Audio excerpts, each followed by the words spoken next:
eu me sentia leve, porque lá eu não era o garoto autista, eu era o garoto, eu era o Arthur. Uhum. Eles não me olhavam a partir da minha condição, mas me olhavam a partir de quem eu sou, tendo uma condição.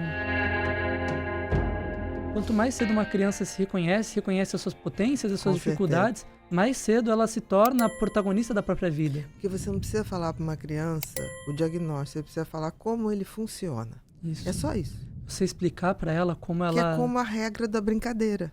Olha, a gente Isso. vai brincar disso, a regra é o seguinte. Porque ela aprende a respeitar os limites dela. Exatamente. Ela se coloca em situações de segurança. E uma criança que respeita os seus limites e reconhece as suas potências não abre mão disso nunca. Sabe as regras do jogo. Sabe. A gente, quando vai brincar, não tem a regra? Olha, quando eu boto uma carta, você tem que esperar para botar outra.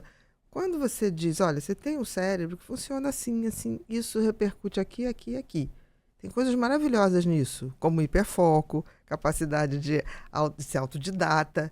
Mas tem coisas que vão trazer dificuldade na interação com as outras pessoas. Como a gente precisa e vive numa sociedade, a gente vai ter que ver recursos para você pra melhorar. mitigar essas barreiras sociais. Exatamente. A gente precisa de recursos para, se uma deficiência ela tem um impacto dentro de qualquer esfera biopsicossocial, nós precisamos reconhecer quais apoios, suportes são necessários em qualquer campo. E aí eu falei isso pro meu pai, que ele precisava contar pro meu irmão. Meu pai disse, espera um pouco. A gente tá processando isso ainda e vai encontrar uma forma melhor de ajudar o seu irmão a processar isso também. Eu falei, se vocês não contarem, eu conto. E aí ele falou assim, tá bom, dá só uns 2 dias pra gente. 48 horas. 48 horas de antecipação. E com esse tempinho, eles se prepararam, foram lá contar pro meu irmão que ele era autista. E aí o Breno começou a chorar. Ele começou a chorar, ele não falou nada, ele só ficou chorando. Ele só ouviu e ficou chorando muito. Eu fui até ele e falei, ei, tá chorando por quê? Você é autista, cara. Vai ter um monte de coisa que você não vai conseguir fazer. Mas aí tem um monte de coisa que só você vai conseguir fazer. E com todo mundo é assim. O que a gente precisa é olhar para o que você pode fazer, para o que você é bom. E olha, tem um monte de gente que foi importante para a história que se enquadra nos critérios do autismo. O Alan Turing, que criou a ciência da computação. Exatamente. Albert Einstein, Isaac Newton e até o Naoki Higashida. E aí o meu irmão ele começou a ficar mais tranquilo. Aí eu falei um outro nome em japonês, e ele parou de chorar e sorriu. Então você falou, tá aí o ponto de Esse interesse o ponto de e interesse, identificação. Porque esse outro nome que eu falei em japonês foi o do Satoshi Tajiri, o criador de Pokémon, que era o anime favorito dele. São os nossos jogos favoritos até hoje. Se reconhecer em alguém que ele admirava o trabalho, fez ele reconhecer que ele poderia se orgulhar do trabalho que ele pode realizar, daquilo que ele pode fazer.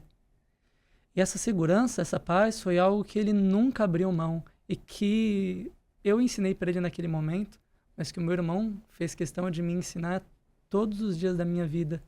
Porque se tem alguém que não deixa eu me curvar de acordo com as expectativas ou imposições sociais dos outros, é o Breno hoje. É o Breno. Que incrível, É o Breno. Ele é meu grande apoio. O diagnóstico dele foi primeiro que o seu? Foi antes do meu. Que interessante. E porque ele era muito hiperativo, isso chamava mais atenção. Sim. Aí depois do laudo dele, os meus pais identificaram que muitas características do autismo estavam presentes em mim também. Uhum. De outra forma. De outra forma. Acho que nem da forma, de intensidade. Isso é numa intensidade diferente.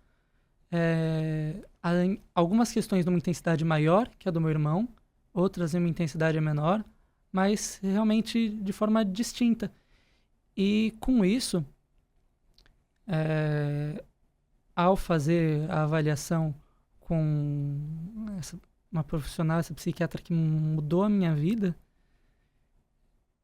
eles finalmente saíram com o diagnóstico com uma resposta conclusiva para a dúvida que eles tinham desde que eu era pequeno. Do por que eu não interagia com ninguém? Por que eu me trancava no banheiro, dentro da sala de aula, na hora do recreio? Por que nas festinhas, nas poucas festinhas de aniversário em que eu era convidado, eu me isolava no brinquedão e ficava com os ouvidos tapados? Quase como se fosse um redutor de som, de ruído, né? Isso. E era engraçado essa questão das festas de aniversário, porque eu era convidado para tão poucas que, mesmo não gostando do barulho e da confusão que era para mim, eu sentia que precisava ficar até o final porque me sentia muito grato a cada da pessoa pessoa ter confiado em te convidar. que me convidava, que valorizava a minha presença. E aí esse brinquedão, aquele brinquedo mais alto, costuma ser um lugar mais silencioso. Então eu subia lá, ficava com os ouvidos tapados, ficava conversando com o monitor do centro recreativo até a festa acabar. Sim, você ia para uma figura de mais segurança. De mais né? segurança. Um adulto de mais segurança. Um adulto. Você está falando isso dos ruídos. Há poucos dias atrás, eu fui ver o show do Rodrigo Teaser, que é o maior dublê de Michael Jackson do mundo e é brasileiro. E foi muito interessante, que me surpreendeu que muitos pais estavam ali levando seus filhos vestidos de Michael Jackson, e as crianças sabiam cantar as músicas todas, imitar tudo. E sabiam que ali não era o Michael, era uma pessoa que fazia o Michael. Então eles falavam Michael, mas eles aplaudiam o Rodrigo Teaser. E aí eu vi que tinha uma criança pertinho da minha mesa com um abafador de som, mas curtindo tudo. E eu achei aquilo tão lindo. Porque eu falei, cara, que respeito esses pais. Porque eles podiam falar, não vou te levar, porque é muito barulhento. O jeito dela de aproveitar é válido. Era esse! A família fala isso. Lindo! Isso é ótimo. Quando a família ensina que o jeito da criança curtir, comemorar, celebrar é válido. E era tão lindo isso, que quando ele foi cantar aquela música Heal the World, né? Ele chama todas as crianças que quisessem subir ao palco. Ele foi.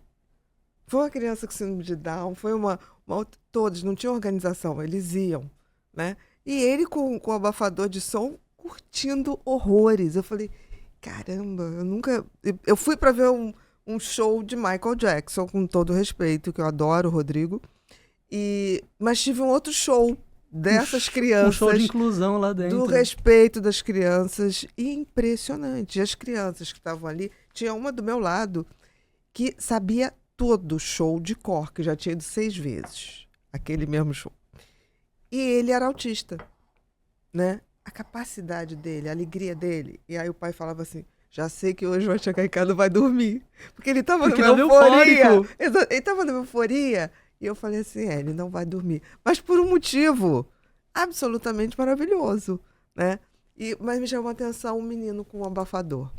E eles curtindo aquilo, mas curtindo mesmo. E os pais? Ninguém estava ali, olha, tira, ouve. Não, ele estava ouvindo, ele estava curtindo e ele estava cantando. Daquele jeito, eu achei aquilo deslumbrante. Eu não esperava que o show fosse tão bom por tudo, entendeu? Isso é uma aplicação real, uma experiência real que mostra o quanto que afirmar a neurodiversidade é valioso. Exatamente. É valioso para a sociedade como um todo. Porque ao invés dos pais se sentirem inseguros com o filho ser autista, com as demandas e necessidades sensoriais dele, eles pensaram como que eu posso fazer ele aproveitar esse lugar de um jeito que ele se sinta com aquele confortável. Fonezinho, e ele fazia todos os movimentos. Porque o som não estava mais limitando ele. Exatamente. Estava em harmonia com o funcionamento dele. Ele estava regulado. Eu nunca tinha visto isso. Quer dizer, deve ter ido a show e isso estava presente, mas eu não tinha visto. Porque estava assim, 2 mesas da minha, entendeu? Isso me impacta muito. Porque... Positivamente, né? Então, muito. eu estou falando assim, leve seus filhos. Se for com redutor de som, mas leve. Leve. As crianças, elas têm direito ao convívio. Exatamente. E ser feliz do jeitinho dela. Ele achou. Convívio é o que vai ensinar essa criança a ser um adulto, a interagir, a viver. Só sabendo conviver com os outros que a gente aprende a estudar, que a gente aprende a trabalhar.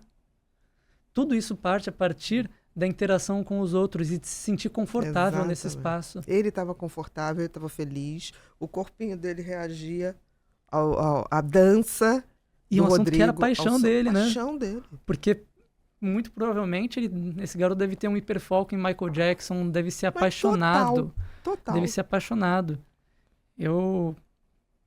A dança, a música tem um poder de transformação enorme na vida É das verdade. pessoas. E de pessoas neurodivergentes também. Eu falo com tranquilidade que a dança, a música, ela mudou a minha vida. Eu nunca me senti seguro praticando atividade física por conta daquilo que eu comentei com você, Sim. Bia. Das crianças As que crianças, elas faziam questão de te retirar. faziam questão de me retirar ou de me manter lá só pra zombar, pra tratar como piada. Eu pensava que em qualquer atividade física eu só ia estar com os outros pra ser a piada, para os outros se sentirem. Era a diversão, era Isso, o tolo. era o tolo. Era o palhaço Isso, era o da perfeito, é o tolo. atividade, né? O tolo. Uhum. E isso me trazia muito desconforto. Mas na minha pré-adolescência eu comecei a frequentar o Instituto Neymar. E lá a gente fazia várias atividades diferentes. Tinham crianças de várias realidades diferentes também. E essas crianças, elas foram um espaço muito mais respeitoso do que o espaço que eu tinha dentro de sala de aula. É mesmo. Que coisa Sério, linda Bia. saber disso. Sério. Muitas eram Em Santos, né? na Praia Grande. Na Praia Grande mesmo, Praia o Grande. Instituto Neymar. Lá no meu município. É que o Neymar, isso é uma curiosidade legal, ele é de Praia Grande. Ah, ele é de Praia Grande. De Praia Grande. Tá. O Instituto Neymar fica na região onde ele cresceu. Perfeito. Não sabia disso. Eu comecei a frequentar o Instituto Neymar para fazer as atividades, junto com as outras crianças. E tanto nos esportes, quanto nas atividades teóricas que a gente fazia, eu me sentia leve, porque lá eu não era o garoto autista, eu era o garoto, eu era o Arthur. Uhum. Eles não me olhavam a partir da minha condição, mas me olhavam a partir de quem eu sou, tendo uma condição. Entendi. Aquilo faz parte de mim, mas eu não sou um diagnóstico ambulante. E então eu comecei a fazer vários esportes, mas ainda com resistência, porque praticamente todas as atividades eu já tinha feito na escola. Com essa marcação traumática. Com essa marcação traumática. Então, por mais que eu fosse bom, lá eu percebi que eu era bom jogando bola.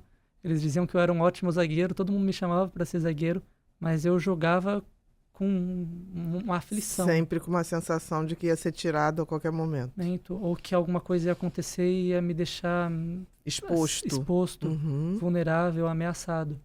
Então, quando era dia de futebol, eu chegava em casa exausto e muito ansioso. Porque você gastou muita energia. Gastei muita energia. Pensando nessa possível rejeição que viria. Tentando antecipar uma crise. Exatamente. Antecipar uma crise é o primeiro gatilho para você ter uma crise. Exatamente. Porque não está sob o nosso controle. É. E uma atividade física que eu comecei a fazer lá era uma que eu nunca tinha feito, que era a dança. E nesse espaço, eu senti a segurança para aproveitar algo que Você nunca tinha sido travado. Que era uma experiência completamente nova, que não me marcava com nada negativo. Exatamente. Algo com a qual eu não carregava cicatrizes. E foi sensacional, porque com a dança eu desenvolvi estratégias para me regular a partir do meu corpo, para me expressar melhor a partir do meu corpo, a partir da música que estava naquele interagindo ambiente. Com o corpo. Isso. A interação da música com o corpo despertou tanta coisa em mim. Que lindo isso. Eu aprendi a me regular de uma forma muito mais intensa com a segurança que a música me trazia, com a segurança que esses movimentos coordenados de forma conjunta com os meus colegas proporcionavam. Então a dança em grupo me marcou e se tornou uma das minhas maiores paixões. Tanto que quando eu parei de frequentar o Instituto Neymar, eu comecei a fazer street dance na minha escola. Lá eu já tinha uns 14 anos de idade, tinha começado a firmar o meu próprio ciclo social de interação com outros colegas que também eram excluídos, que tinham interesses meio incomuns. E eu puxei todos esses caras para dança também. Que legal. Então, nosso grupo de dança, sempre que ia para torneios, era o grupo mais diferente, porque todas as outras escolas tinham, por exemplo, 10 garotas e 2 garotos fazendo as suas performances. O nosso tinha 7 garotos e 5 garotas. Um monte de gente que se sentia excluída ou insegura dentro de outros espaços sentiu segurança nesse grupo, com a dança. De ver representado nesse grupo, né? De alguma maneira você representava, as pessoas podiam se ver ali. Isso, e de poder performar com o meu corpo, expressar através dele movimentos que me cativavam, que me traziam conforto, onde eu podia direcionar aquele excesso de energia que fluía dentro de mim. Eu aprendi a harmonizar com o som que está ao meu redor. Aprendeu a interagir, né? Aprendi a interagir. Uma forma de interação social. Aprendi a estabelecer vínculo a partir de uma atividade. Com o ambiente, né? Isso. O ambiente ele foi o meio para que eu intensificasse ainda mais as amizades que eu tinha e firmasse a autonomia de que eu poderia realizar qualquer atividade em conjunto com outras pessoas. Que bacana.